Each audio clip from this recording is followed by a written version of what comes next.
Hey guys, it's Kathleen from Inspirations Paint. Today we're going to paint the ceiling of this bedroom. This ceiling actually had some fresh plaster that hadn't been painted before, so we will take that into consideration when we give this a fresh coat. I've got Phil here, one of our preferred Inspirations Paint tradies, and Phil's going to walk us through what a first-time DIYer who's never painted a ceiling before needs to do to tackle a ceiling paint project. Over to you, Phil.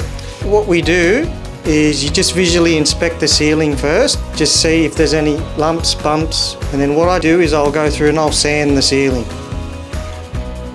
I'll patch any small imperfections.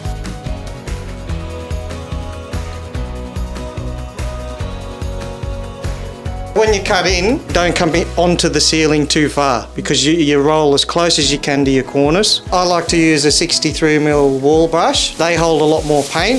With ceiling flat, it's a lot thicker. So if you got a thicker brush that holds a bit more paint, you can get a bit more on there. A lot of the problems I see with flat, probably a small brush being used, not enough put on the cornice, and you're seeing a difference between the cornice and then what's been rolled. And then when I start painting, I always start in one corner. I'll do the ceiling all this way, and then on the second coat, I'll cross roll, I'll go this way. And then that sort of gives you a more even texture through the ceiling.